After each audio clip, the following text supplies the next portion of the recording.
la se an filɛbagaw bɛɛ lajɛlen ma nin wagati in na an b'a ladɔnniya k'a fɔ k'aw sɔgɔlen don Kabala TV de kan ni kɔni ye aw ka jamukan sigitɔla ye jamukan min a bɛ fɔ ale ma ko ultimatum jamukan kɔnɔna la an bɛ wele bila jamana mɔgɔ la faamalenw ma yalasa olu bɛ se ka n'u da don jamana kunkanko la ka ɲɛfɔli k'an ye aw ni ne an bɛɛ bɛ se ka faamali sɔrɔ cogo min na walasa bi an kelen don ka wele bila an ka kunnafoni dila dɔ ma balimakɛ i ni ɲantuma an b'a yɛrɛ ni ɲantuma i b'i tɔgɔ ni jamu fɔ an filɛbagaw ye ne tɔgɔ Yusuf ne jamu Kulibali n ye kunnafoni dila ye radio so min n'a bɛ wele ko radio Rampart ani journal Nouvelle Libération n bɛ kunnafoni di kɛ olu sira fɛ voilà. Folikan jumɛn b'i bolo k'a lase an filɛbagaw ma nin wagati in na ka Kabala TV ɲɛmaayaso fo ka baarakɛlaw bɛɛ fo kɛ yɛrɛ fo ka lajɛbaga ni lamɛnbaga fɛn fɛn bɛ yen ni wagati na n'olu sɔgɔlen don an na k'olu bɛɛ lajɛlen fo bakurubaya la ka maliden bɛɛ lajɛlen fo voilà. Diyara n ye donc an bɛ don an ka babu kɔnɔna la sisan an y'a ye k'a fɔ an ka politiki mɔgɔw mɔgɔ minnu tun kan ka don SJ kɔnɔna la u dɛsɛra ka bɛn ko la fo ka na fɔ k'u ka tirage ko bɔ a la mun de bɛ e bolo ka fɔ o ko la an y'a fɔ a mɛnna an ko Mali politiki mɔgɔw ni fanga kelen b'a fɔ surukuba ni zonzanniba ni zonzanniba hakili la k'ale ka kegun surukuba ale bɛ fɛ k'a bɛɛ sɔrɔ donc fanga an ka politiki mɔgɔw ka fanga ɲini kelen n'o ten ne an y'a fɔ depuis kumana min na loi électorale bɛ ta an y'a fɔ n ko baara bɛ ka kɛ cogoya min na n ko baara kɛcogo man ɲi an y'a yira k'a fɔ gouvernement nana ni papier min ye hali n'a sɔrɔ majɛw tun b'o la o fana tun ka fisa ni nin ye n'o tun ye SJ tali ka kɛ sur concours mɔgɔw ka taa ka t'u ka dossier bila min ye collège ye o bɛ sigi ka se ka mɔgɔw ta min ye cogoya min na mais an nana ye k'a fɔ au lieu de ça Mali politiki mɔgɔw yɛrɛ nana don CNT mɔgɔw kan k'a fɔ ayi élection ye politiki mɔgɔw ka baara de ye donc politiki mɔgɔw de kan ka to élection ko kunna an y'a f'u ɲɛna depuis a kuma an ko n'i y'a mɛn un match de football c'est une question des équipes mais les équipes ne choisissent pas leur arbitre an y'o f'u ye depuis kuma min ye ni balontan bɛ kɛ équipe de bɛ taa balontan mais a tɔgɔ équipe est-ce que équipe yɛrɛ de b'u ka arbitre sugandi équipe yɛrɛ t'u ka arbitre sugandi an yira k'a fɔ n'a ma ɲɛ ko élection ye politiki mɔgɔw ka ko ye politiki mɔgɔw ka kana u yɛrɛ kimɛ u ka n'u yɛrɛ fɛsɛfɛsɛ mais an nana ye k'a fɔ politiki mɔgɔw ye ko sugu bɛɛ kɛ u taara don CNT kan comme CNT fana depuis a daminɛ an y'a fɔ yan n ko CNT in kɛra i b'a fɔ ko ɲamasunungunba de ɲama sugu bɛɛ b'a la pati kɔrɔw b'a la bɔrɔsi kɔrɔw b'a la kimanji kɔrɔw b'a la fɛn suguya bɛɛ kɔrɔlen bɛ an ka CNT kɔnɔ donc o b'a yira k'a fɔ an ka CNT fana ye sugu bɛɛ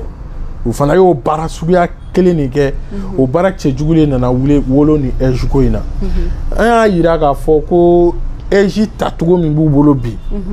n'an taara o sira fɛ siga foyi t'a la blocage min na an y'an tɛgɛ ɲɛsin yɔrɔ min malheureusement tile bɔra yen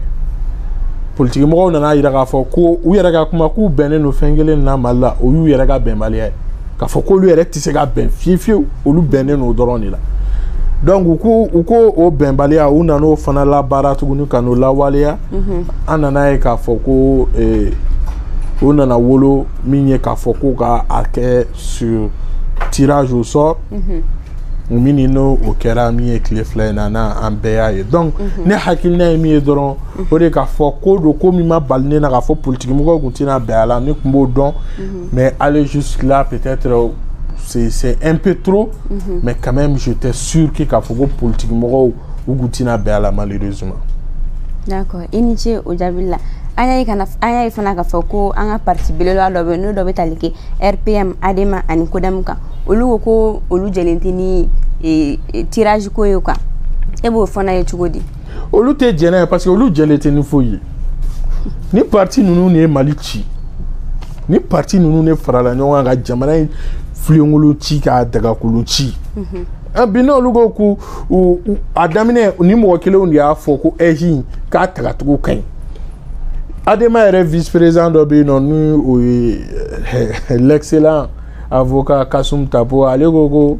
ko l'excellent ministre de l'administration territoriale parce que kuma u bolo u be ministre de l'administration territoriale u be tegere fo ku wala sa premier ministre ga dimi ka keba fo u be nunu bebe gouvernement kele ngono mais wa koti kele an anya gira dépôt kuma ministre la ga fo ni politique mo nunu ti fere u be jouer de là au jeu malheureusement on voit que ka fo ko o kele ne be sena alsa politique mo bo au jeu de là adema goko catholique représentativité RPM fana goko wa talik nombre de représentants ni nombre de lui donc ni odo bi député te maligono maire minube maligono oluga mandat balanfa bi prolonger donc au ko ils ne sont plus légitimes oba bi olube fo o taliga ge togodi depuis kuma ya ira ministre la ka fo ko piège minube ga dernier goro et bi il faut se dire la vérité tali min kera tanto adema kuntina son al na kera tuga warela RPM kuntina son al na kera tuga warela kuma te pulo na ga konema olu koni et ils sont toujours contre tout ce que la transition fait tout depuis transition il n'en faut bi amana ta gauche fait olu ta droite fait ni bebita yere soro jakulu do kono no bo wolo ko cadre d'échange olu mo tiama fana ira ka foku ute janin talit ketugo depa kuma adamne kuma be fotuga mina et miento ka kuma temine michi bosonoro langa nous en tant que observateur anya ira ministre la ka foku ga piège de danye et bi baraflo bara imana ketugo ni mo no mina foku mason et uka afoli udala ka foku te jenai au cours de kubika crise post-électorale do ala kana tchedja kubuka odi nyesigi. D'accord, ujarain. Anya ka fofana Abdoulaye Maïga allez anga docteur Choguel Koukala Maïga premier ministre ko remplacer juste pour un bout de temps. Et beaucoup fana tchugud parce que anya wala ka fo docteur Choguel Koukala Maïga allez refaire malala. Donc et beaucoup fana tchugud. Bon affaire mandala e de ofo. O yega kuma e na soro ni wakati na primature ka page officielle quand il y a ira ka fo ko mi et premier ministre ka fo ka bi pour force de là et au de officiel mais c'est que moi je déplore au de ka fo kuna funi dila kuma be kuna funi nege de bala anye mo ye anga dumuni anga tona anga bashi kuna funi ni et tant que imo dama il va se retrouver en Congo de dos. Donc, il y a le secrétaire général de la présidence à l'Eboraka intérim comment fort. Mais jusque là, en boulot, on a fait une dafa. Na fora ko Abdoulaye Maïga be premier ministre ka intérim ke. D'accord. Mais premier ministre Bemi Mumbala abe dogola fo kuma djime. Na so abe report la report imbe bandon djime. O mo fanya na. Donc nous ma famille encore kuna foni madafa bi réellement c'est ce que moi je déplore sinon ni Choguel fallait naga gouvernement moura bi ne bolo gouvernement quel ne do c'est 28 membres plus le premier ministre 29 plus le président 30 olumbo bi ça va ni ou bla to la ou beteni wa oyu ketugodi donc mais ce que moi je déplore au lieu qu'à fois albi en tout cas kuna foni jonjon soro ka fo premier ministre mumbala krenkrenala mumbala tigitigi ka sigo kuna foni a soro wa ka sika kuna foni a soro fana ka fo atina ye foni wakati wa ngakla ka kuna foni a soro fana ka fo intérim biga assurer tantôt ça va jusqu'à quand entre au fana donc malheureusement. D'accord, ujarain. Maintenant, anya yeka fofana nga jamana ye plainte do France kama onuna ere en tant que kuna fundi la mune e bolo wa fo iflel wa wini wakati ne bolo plainte c'est surtout une dénonciation ne bolo nyangili do quoi ka fo dénonciation ta no mina foto comme na bamana na et ka fo kasa yeni ke quoi ka fo dien mo ga ye an ne tise ga fenge kasa la an tise ga koka la an fanga tise fanga la mais o bega la yeni kena de ba ta o de fe folo flana ye mi o de ka fo ka ira diena ka fo ko ja francité jamana k'a fɔ ko u ye mɔgɔ minnu coloniser olu b'u da de k'u lajɛ u ye mɔgɔ minnu coloniser k'a fɔ k'olu b'u da de k'u lajɛ ten u mana fɛn fɛn kɛ o ka ɲi i b'a fɔ an ka jamanaw kun y'o yira wagati tɛmɛnenw la cogoya min na de Bénin oui Francis de y'a kɛ dɔrɔn c'est bien Francis de y'a kɛ c'est bon moi je pense que an bɛ ka bɔ o minnu kɔnɔ sisan nɔ c'est un bon début pour moi wa dénonciation min fana kɛra c'est salutaire et n'i y'a sigi ka Ablaye Diop ka lettre kalan de bout en bout tu verras que k'a fɔ ko c'est un État qui parle tu verras que c'est un État bien informé qui parle c'est un État qui contrôle son territoire qui parle o de ka gɛlɛn ni a bɛɛ i b'a sɔrɔ sisan nɔ jamana wagati tɛmɛnenw na i b'a sɔrɔ ko tun bɛ k'an ka jamana kɔnɔ an tɛ bɔ a kalama mais n'i ye papier in kalan i b'a dɔn k'a fɔ tigitigi tiɲɛ yɛrɛ la Mali b'a kalama fɛn min bɛ ka kɛ Mali kɔnɔ wa c'est vraiment un document responsable a bɛ fɛn chronogramme bɛɛ di a bɛ a chronologie bɛɛ di nin kɛra nin wagati nin kɛra nin wagati nin ne kɛra tan nin ne kɛra tan nin ne kɛra tan wa a ye nin avion in jigin nin yɔrɔ la nin bɛ tan tɔ o dénonciation conseil de sécurité a voté wo conseil de sécurité m'a voté wo ou mana a kɛ togo togo moi je pense que notre pays sortira gagnant parce que déjà an ye dénonciation min kɛ an ka papier min filɛ nin ni diɲɛ mɔgɔ y'a ta k'a dayɛlɛ k'a kalan i b'a ye k'a fɔ ko mɔgɔ hakilima mɔgɔ kunkolomaw de ye nin sɛbɛn wa u y'a sɛbɛn ni daluya jɔnjɔnw de b'u bolo minnu y'u motiver ka se ka nin gafe in ka se k'a sɛbɛn min ye cogoya min na. D'accord o diyara n ye maintenant plainte in yɛrɛ a donni nafa jumɛn de bɛ se ka se Mali ma ani maliyɛnw bɛ se k'u sigi ni mun de y'a kɔfɛ. Bon, madame n'est pas là parce que j'ai vu qu'il faut être une coiffure, oui. Parce que j'ai mafia dit. Faut être coiffeur, car faut le coup, on y m'a voulu les gars Francis, Jalagi. Non, c'est des gens, c'est des. Avec faut trop dire. Bonnet blé, bonnet abeille, quel quoi. Ni. Jamana nous ne c'est les gendarmes du monde, au lieu de biga djien koloshi, djien au lieu de terre, nous les féminques, au de quin, nous ma féminque, fanaiba, au de main. Voilà, donc vous avez bon Congoro quoi en bodon. Mais il faut qu'on n'a pas Juma bala ou des cas gueule. N'a pas bali bala parce que bon la finir ça ba tout dien bebadon. Aba to ni Francika do ye baroque Francika din do minu wolo la Francika moyen ka korobaye. Bi a do bora Francika na an kuna fundi yɛrɛ sira fɛ kana an fin kana tagama na an bɛ fo kunnafonidilaw fana to o bɛ question de poser. Tu comprends tout de suite que combien l'opinion française est manipulée. Francis Baga Jamanadou manipulé tout comme ça. Abou joué, bah faut quoi radio gam. N'est-ce pas fallait pas bonner radio, les pas blaner radio là. Abou de coups à Jamanadou na. La preuve en est que ni anga Francis qu'on a fondi yo bakulu minumba en fait ano. Il va faut France 24 ana so anga mko olu kabara nyongiri il va faut RFI ni ou kumaka kala ni ou ka David Baché et autres ni ou kuma français va faut tout le don ogorogo France be RFI milame ani Mali be RFI milame oti RFI suka akili donc okoroko à la limite est-ce que en ni nous menons kalama donc Francis ou be fait quoi jamana do nga minime ou be faut quoi jamana do nga bo mini kalama ou be bode kalama mais anga ni gafe nous na ngona ba to Francis jamana do fana ba fo anga miri est-ce que ambika nous jalakini femi anga femi taga nous segere est-ce que tien est-ce que anga jamana marabaka obiga tien be fanye sabula ka da kan bi anya bala ka fo malika ni gafe mini wala lelo wana abe tegesgi mini coach amanka. D'accord o diyara n ye mais an y'a ye k'a fɔ Faransi fana tagara ka bɔ an ka jamana kɔnɔ mais avec tout ça MINUSMA bɛ yan toujours donc est ce que hakili sigi bɛ maliyɛnw ye o kɔfɛ MINUSMA dun ni Faransi ko leelen don. MINUSMA malheureusement MINUSMA bien parce que n'a fɔra ko MINUSMA bien MINUSMA nana ka Mali dɛmɛ mais ko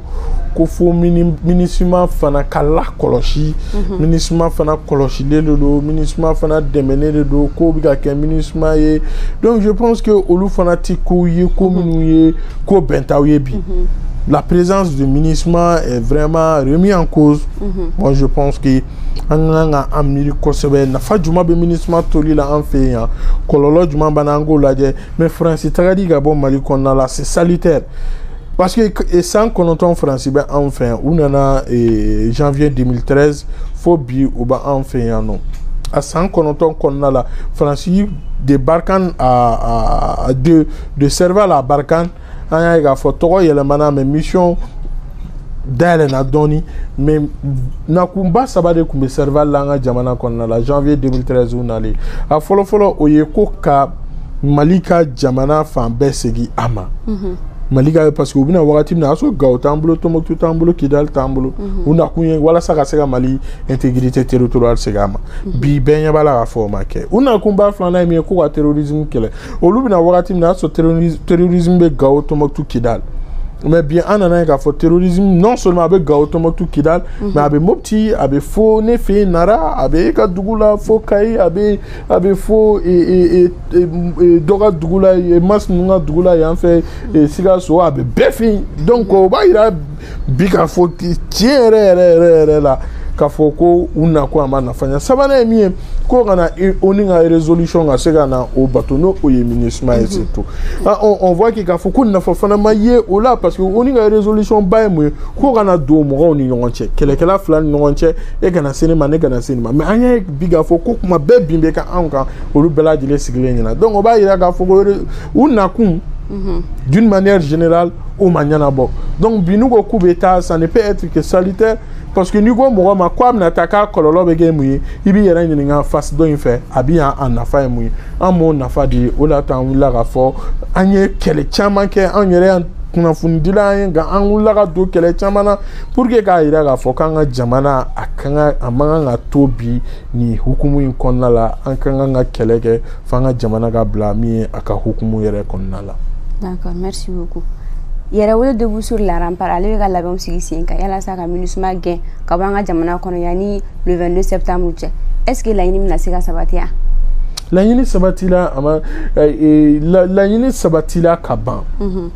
Isabula gada ka hakina soro ka wuliga joke were la yini sabatili. Donc la yini sabatila kaban et MINUSMA tarao MINUSMA matarao déjà sirab jankera kula kaba sira jamba kera kula sabula kada ka MINUSMA adonga fo biga fogo atoli yan ote Mali den fe la ko Mali jamana nyamoko ya donga fo ko MINUSMA toli yan ko te Mali den fe la ko diere ya don ka fo ko MINUSMA toli en finga fo ko ote Mali den fe la ko c'est déjà un bon signe 22 a soro utarao 22 ma soro utarao déjà ce qui est fait est salutaire yara wolo ye liti chama porti minu na ayre fralu ganga sega wo kelo ke tugamna ba fo France tagali ko bo ula tugamina moi je pense que c'est une lutte de longue haleine donc kelin barate kalu kelin barate sangelin barate ni aya shibara de la temps on a opté pour ça en sono de maga fo kambo de ke on a opté pour que jamana kahera be soro sira fait ango kelege pour ganga jamana ga sego era soro to gamina. D'accord. Et Franciga ga wul masita wa mutman fenani o Barkhane nga takali ko fe est-ce que anga wul masita wa ulubina sega continuer lutte fe fo ka ta se domima. Bon ang manga liti là au contraire Barkhane ne kum ganga liti tient en boulot. Malheureusement Barkhane ne kum ganga liti tient en boulot ana soro anye wulika jo chama ke wala sa ka se ka e baranu nu bela jele sigi nyoga ngami to gamna mais Barkhane ne liti nu chama tient en boulot et malheureusement aujourd'hui ambo au digun konna et anya ga fo heureusement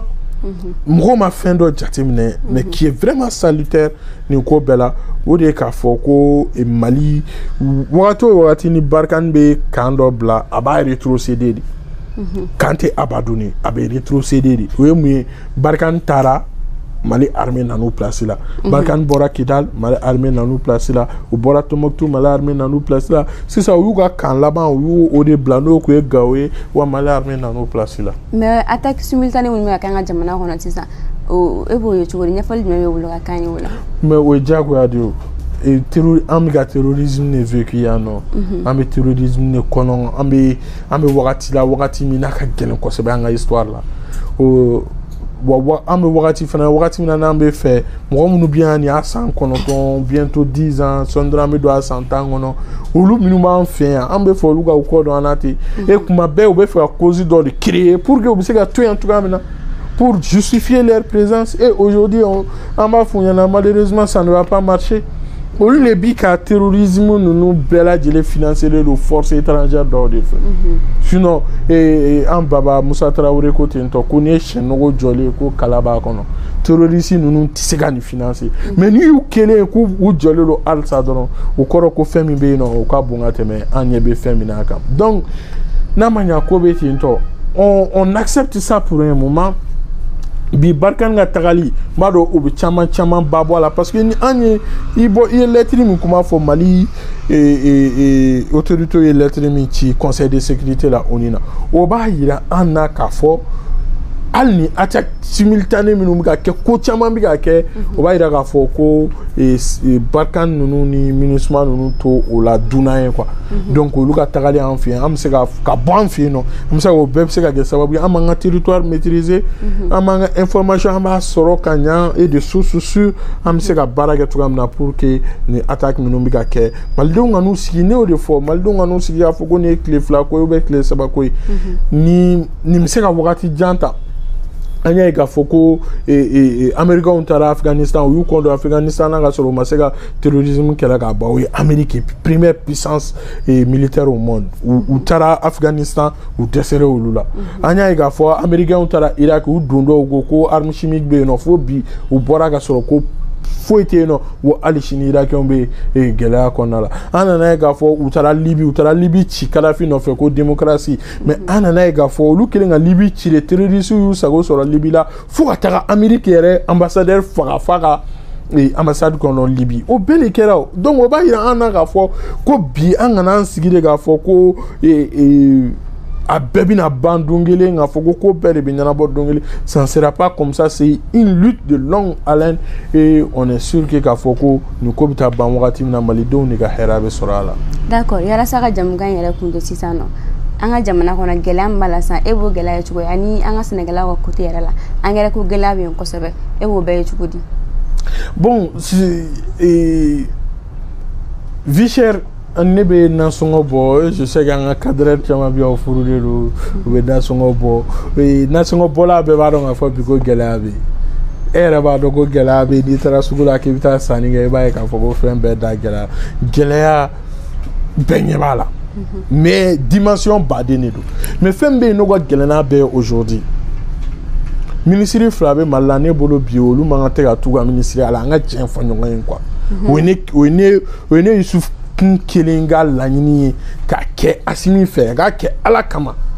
Les ministres de sport et les ministres de commerce ou l'oumangatega tout ministère à la Malabi.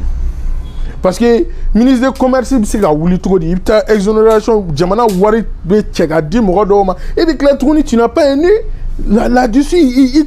t'a la dit wari biga tayrom na jamana wari 14 milliards, Jamana Waribe Boka Donfena, Jamana Tado Biga Ketukana. Tu penses que c'est raisonnable? Et au ministre Kelem na Nyadjo Maldo Nyala, qu'a conseil, faut conseil des ministres extraordinaires organiser un conseil des ministres extraordinaires. Abe Banwatim na Malion Makuni du fouet sur le conseil des ministres là. Au cours de quoi n'a pas de mayala. Parce que Malion m'a famouni. Il faut se dire la vérité. Mais mes transitions fait au comment tiens en poche qu'on a de comment bien en daïri mais de comment bien en bolifon be bolitro de carburant au de comment bien mais ministre du fona gatega commerçant on est figata commerçant à Dakar on a dit commerçant nous m'a tout dans figata mgo Dakar ga la dem mbuga magasin on a zéro là et exonération dit moi nous m'a tout dans à bout donc aujourd'hui les ministres du commerce franchement raka ala kamanu ta gagner rega démissionner parce que franchement ay jamana blayero mina bi ay jamana bla dinga mi ngono bi dan fo itala et anya fo anya keleke anya manganki ka kuma sugu be fo ka fo aw kona mugo ta ko parce que ko groupe armé akana mugo ta il faut qu'il y ait une cadable. N'a pas un accord signé dans un groupe armé ou tchè. Il faut que bête qui est sur Mali qu'on a là. Ni moi mec ministre ikata kafuku jamana le d'aller lui là ikata au défait. Jamana ka danaya. Ikata au défait mais il kana ta de quoi parce que ko ne marfata jamana kama. Eh bien on voit les conséquences. L'actuel ministre de commerce a non du tout. Il faut se dire la vérité. Et ni Mourokan a voulu bigabo placer là, allez bon, on Mouro frère. Il m'a dit, faut attaquer un conseil des ministres extraordinaire que et comment. Mais au RFNA, il m'a dit à la proposition du conseil des ministres, ni pour le dépôt de la premier ministre, ni président, ni solution Tibolo, anga gelala, a blaga, tanga mgore, ni nga blaeno, ou bien une solution anga gelala pour que Jamanaga se avance tout comme. Et on voit qu'il y a fait président, ni premier ministre, ni gouvernement, peut-être il va sur le lieutenant, son dadon, nous t'as dadon, en bas dadon, ou en bas fouiller. Ça, c'est très clair. On ne va pas se taire qu'à Foko, il y a transition fait, au Kumati en ordre. Moi, d'ailleurs, mais on dit que aller le bika, c'est hakela, hakemini d'enfou itala. Malien gatara sugoro closan, et kemeni bishin, kemeni bikonoton. Essentiel, litiri, kemeni bikonoton, kemeni bishin. Dorome fla, les bebola, on a pour directeur, on a besoin de son adjo, na adjo, mali benye, mako, dorome fla, bora, et essentiel sont là. Mais foutez-y le jamana dum bolo drome fla 10 francs et bien enfant il y en a que 10 francs ne voilà là a dum faraga wakati na aya faraga 100 francs 200 francs yo de faraga ngata bi oni ninkelo nga malien nintien comme ministre commercial ida faut ka tisser obiga bagamadi parce que aya yuru la ka tisser alsa obiga continuer ga toi placer là oro ko olu le biga ministre tonyo président na ka premier ministre ou ka ministre tonyo li dabla ou ka bo placer na parce que a tisser blé a desera ani opérateur économique oui nous un chien kele oui nous un chien fla oui nous un chien saba oui nous un chien nali ta ti mené chichi te bo ou baby tout ce qui tout comme là ou voulu to a nyamoro do bente fra entreprise to ko fo ya ngana ke iba fo contre publicité entreprise ma o entreprise nyamoro wuli andumba dunga fo na temena ngame to fo ke andumba dunga fo olule bi na ni sugoro ko in belajili o dona na siga avo sugoro damna no ya la teme o ma wuli ga male on flemme mo sugi ala teme yin kuma dma observe sanglé observe sans flemme ngam ga fo le transition be ban la teme o te sanglé ni donia. Aujourd'hui, il faut se dire la vérité. N'a ni train ni gouvernement yere de tisser malien nga gela vie cher qu'on ni gouvernement yere de tisser que le gouvernement démissionne. Tous les gouvernements parce que malien y fait chama munu transition il faut transition go don. Malien y fait ben munu anye embargo munu nga fait ben munu transition ko aka hera kama transition fana ga kofle malien na nous be malien nga war don fena ou ka tayaron yin exonération diraminu ma ministre ba don aga conseiller ba don aga département mo ba don wato mo no fe wanga war fono na be di mo gore ma pour que anga siga nga minon soro wala to ga ay clifla wula sugoro no fe bine kunu ne sugoro san kemeni mo